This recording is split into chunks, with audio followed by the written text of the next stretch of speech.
Hello everyone, and welcome to this month's Connect with Control-M on Troubleshooting the Enterprise Manager Gateway. I'm Neil Blanford and I support Control-M for distributed systems in the Americas. Today we'll be taking a look at the EM Gateway, what it does, and what to look for if you have a problem with it. I'd also like to introduce today's panelists, Vu Nguyen and Richard Talbot. If you do have questions at any time, feel free to enter them in the Q&A panel and we'll cover them at the end of the session. Finally, you can save this presentation by going to File and Save. So first, let's take a look at the agenda. We're going to have an introduction to the gateway. We'll have a look at the architecture. There will be a demo where we will look at some tools and to see how to troubleshoot the gateway. Then I'll share some useful articles and we'll have a Q&A session. So first, what is the gateway? Well, it's the component that allows the Enterprise Manager to communicate, to synchronize job definitions, calendars, conditions, and resources with the Control-M server. And we'll go over the synchronization modes a bit later. It maintains a TCP connection from the EM to the Control-M server and can be seen in the Configuration Manager. Every Control-M server must have a gateway, so depending on your environment, you may see several. It can be seen along with its status. Under the EM, each gateway will have its own process that runs on the EM server. These will be seen as EMGTW when you look at the process list. The status can be seen in the Configuration Manager, and you'll normally see it to up and connected, unless it's installed on a cluster. During new day or after a gateway restart, you may see the status change to downloading. With a Unix or Linux system, the root menu can be used with the check all option, 1 and then 1 again, to view the component status. So what happens if the gateway goes down? Well, the good news is jobs will still keep running on the Control-M server. What will happen is you won't see job updates on the EM client, and global conditions won't get updated on the disconnected server. If this does happen, though, you can use the server utility CTM-PSM to confirm running jobs on the server. Once the connection is restored, everything will catch up and the jobs will be seen as normal again. So let's take a look at the architecture. The gateway connects directly to the EM database, as well as maintaining a TCP connection with the Control-M server. There are a few things to note here. First, it just relays messages between the EM and the server. It doesn't initiate anything itself. Its main job is to keep the EM and server synchronized. The gateway manages the net tables on the EM. These are the tables that store the active and historic job information. So when a download takes place, new tables are created and the jobs are inserted. It also handles job updates in a similar way, in this case just updating the most recent table. So let's move on to the demo.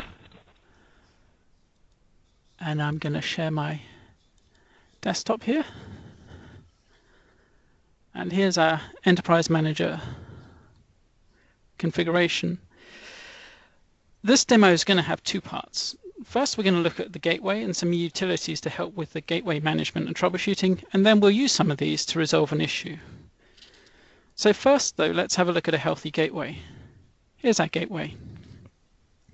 Here we can see the component. We see the data center name. We see the running on system. That is the EM server that the process is running on, the state and the desired state. We can see these are both set to up. The state and desired state should typically match.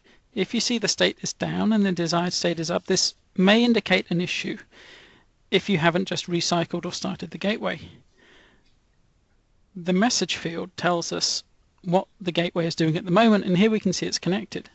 So let's take a look at what options are available. So I'm going to right-click the gateway here, and as you can see, we can set the desired state to up, down, ignore, or recycle. Now, most of these are fairly self-explanatory.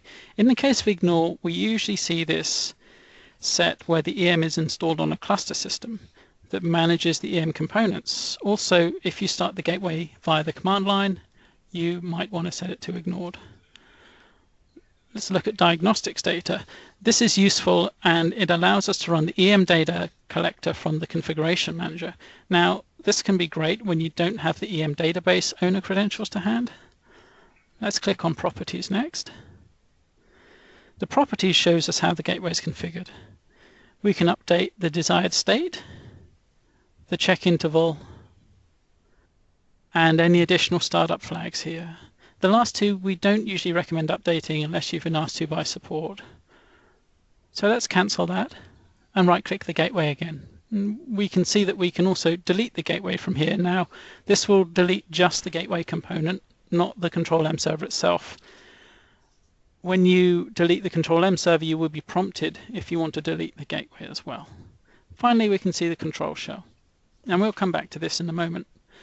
Now, one thing you may have noticed is that there's no mention of ports in the gateway properties, and we can actually see these with the ControlM server properties. So let's take a look. So I'm going to select my ControlM server here, right-click it, and go to Properties. Let's click on Communication. We can see the gateway port, and the ControlM server configuration port. Another thing we can see here is the command line that's used to start the gateway, and we see where the data center name is supplied. Note that you can manually add, edit, and remove the gateway from here also. So now let's take some time to look at the different synchronization modes.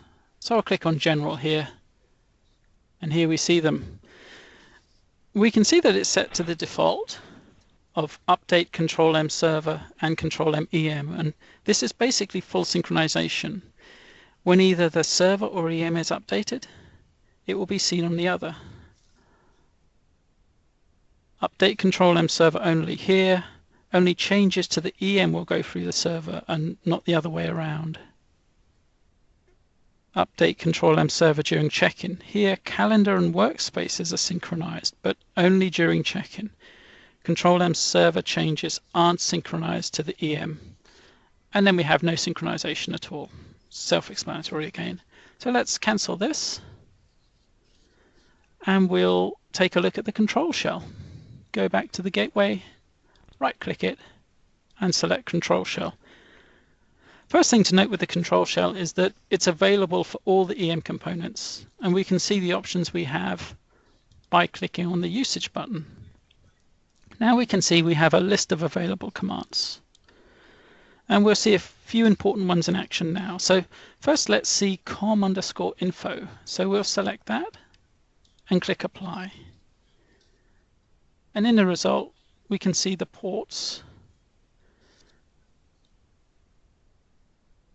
and the debug level and the process ID of the gateway process on the EM server. While you can do this elsewhere, this is a great option to have from the CCM.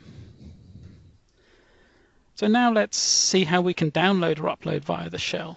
And you may need to do this if you don't see the jobs you expect to see in the EM, for example. So we'll click Usage again and select do_download and click Apply. It just takes a few seconds to run here, and you can see we've got a confirmation of the download request. And it's now downloading the active environment, creating a new net that we'll see in the monitoring domain in just a second. Now, the previous net is also being archived at this point and can be seen in the history domain. It's not actually rerunning new day here, it's just downloading the active environment. So let's just refresh this and go back, and we should see 31st. And I'll select date again. And we would expect this to show up as soon as it's finished downloading.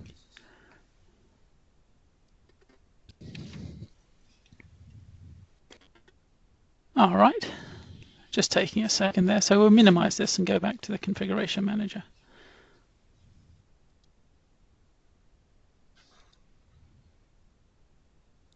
So back in the ControlShell.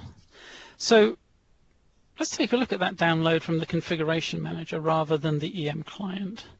And there's an easy way to do that, and that's dwl_report. So we'll scroll down a bit further, and there we see it, information about the last AJF download, which is the download we just initiated. So we'll click on Apply.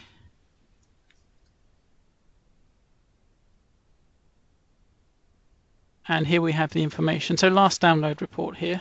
We see the old and the new net names and the new net created time and 1011. So that's the one we just did. And this is great for confirming times and if you want to see the net names in the CCM. So sticking with the control shell, how about if we would like to view information status on the active environment? We might want to make sure that updates from the ControlM server to the EM aren't getting delayed, for example. So how can we check that? So let's click usage again. And we'll scroll down to stat_report. There it is, general internal data. So we click apply. As you can see, this gives us status information. We can see the time, the status, the update level, pending updates, the active net name here. So the pending updates, here we see 0 and this is normal. Now you may see a low number, that's okay. If you rerun it, you should see that number decreasing. If it's not decreasing or it's increasing, it could indicate a communication bottleneck. And we can also see, as I mentioned, the active net name there, which is now at D. So the control shell also gives us the option to synchronize folders and calendars, etc. And this is just another way to do something. So let's take a look at that again. I click usage, and I'll scroll down a bit and select sync folders and apply it. As we can see, we've got a confirmation that it's been issued here. So let's take a look at that in the EM client. So a really handy way to check the folder synchronization time is under Tools. And you can actually go to Communication and then ControlM Service Communication Status. And here we see it. Here's the last synchronization time, 10:14:37. Looking at the system time, that was just right now. And we can actually see our servers connected properly and we don't have any issues here. And we'll come back and have a look at this guy in a moment. So finally, how about setting debug via the configuration manager? Well, we can do that as well. So let's click usage again, and you'll see in a moment there's a lot of options for this. So as I scroll down, we start to see where it says trace.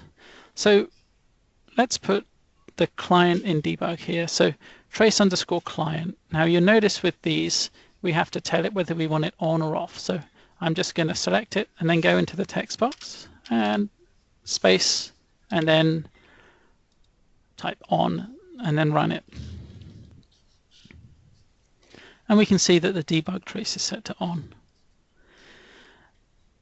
We can actually also remove debug from here as well, and it's much easier. There's one command that will disable all, and that's trace_disable_all.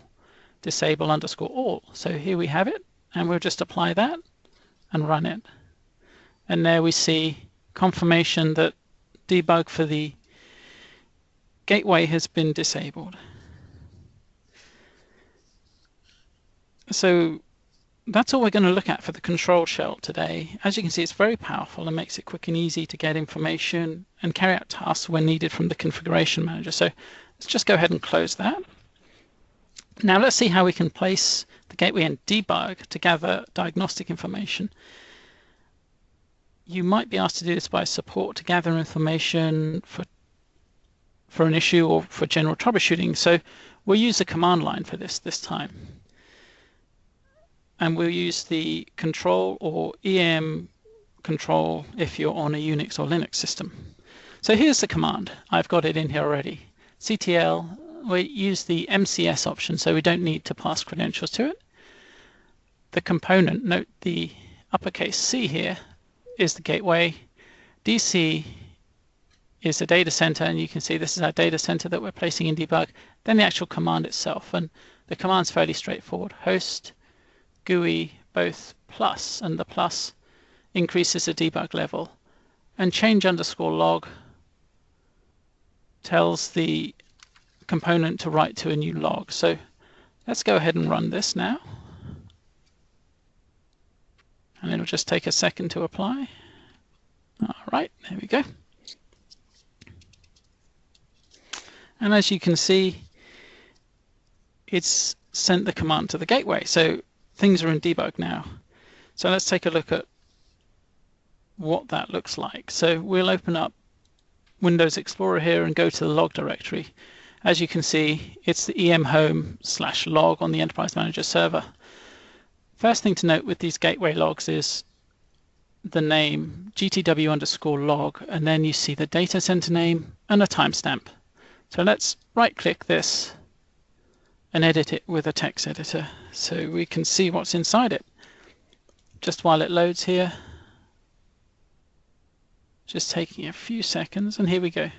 So typically we'd expect to see SQL statements as well as communication on the TCP side in here. And we'll be taking another look at this log later when we do some troubleshooting. So let's minimize this and go back to our command prompt. So you should really only run the gateway or any other component for that matter in debug just long enough to gather what you need. So we'll see now how to lower the debug for this, and it's actually quite simple. Really the same command again, and we just replace the pluses with minuses and go ahead and run it. And we'll see that command is issued again. Now, if you were gathering information for a case now, you would run the em_data_collector command.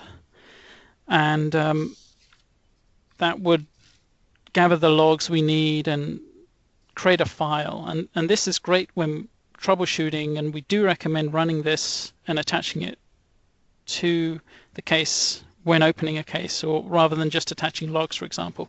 It gives support a much better view of what is or was happening. So let's go back to the configuration manager now and let's look at some troubleshooting. So I'm selecting now the gateway, and this is our environment that we have the problem with. The only thing I can remember doing recently is I've been testing my Enterprise Manager upgrade with the migration toolkit, but now I see this gateway in my production environment is disconnected. So let's take a look and fix it. So this is our gateway, and we can see it's up and running, but it's disconnected. We see the server's up, so we know jobs are running, so that's fine. But the first thing we'll do is take a look at the logs, and we'll see if we can see the issue, and then if we can't see the issue, maybe we'll place it in debug. But let's take a look at that first. So once again, looking for the gateway log for that data center, and here we see this is sorted by date modified, so most recent at the top. So I'm just going along here, gtw_log, and that's our data center. So let's open this up with a text editor and see what we see. And what I'm going to do now is just kind of scroll down and look for any issues. We may be looking for connectivity issues or problems connecting to the database as well, but let's see what we see and just gradually scroll down fairly slowly here.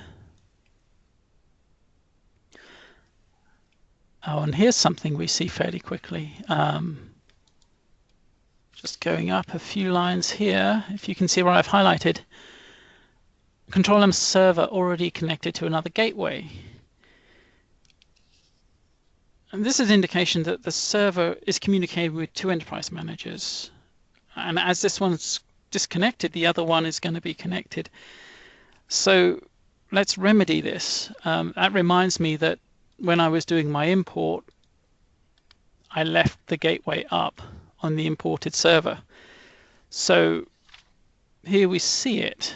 This is a fairly simple resolution here. All I need to do is select the desired state to down, give it a few seconds to shut down, and what we should see on the other data center is the gateway connect itself back automatically.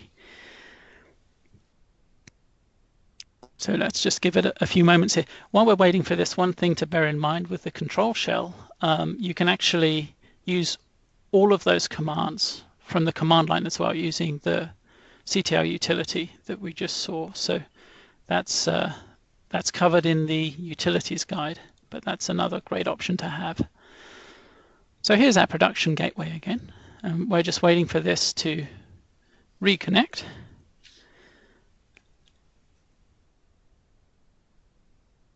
Let's give it a few more minutes. Always takes longer than it should, and there we go. So that's down.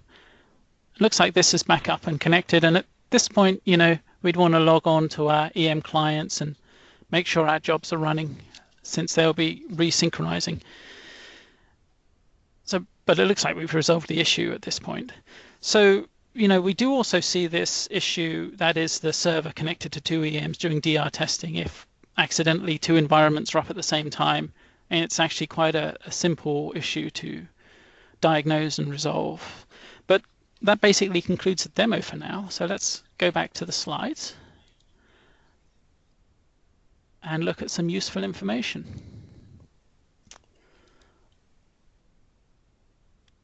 So we have several articles related to the gateway and gateway configurations. This first article, set a port for the gateway to listen, will walk you through how to set a port for the gateway to listen on. This is something you might need to do in firewalled environments. The next article, enable gateway debug, walks you through how to place the gateway in debug via the ControlShell, just as we've seen today, but it's a great reference to have. And earlier I mentioned the states. Well, let's talk about those in a bit more detail now. So initializing, this basically means the gateway's just started and is opening connections and getting going, and you should only see this for a few seconds. Downloading, this means it's downloading the active environment, and you would expect to see this during new day or after a gateway restart. Connected, as we've seen, this is a normal state. Disconnected, so this indicates the gateway can't communicate with the ControlM server. This may be seen where you have network issues, but you can also see this when the ControlM server isn't running, for example. So it doesn't necessarily mean you have an issue, just depends on how things are set.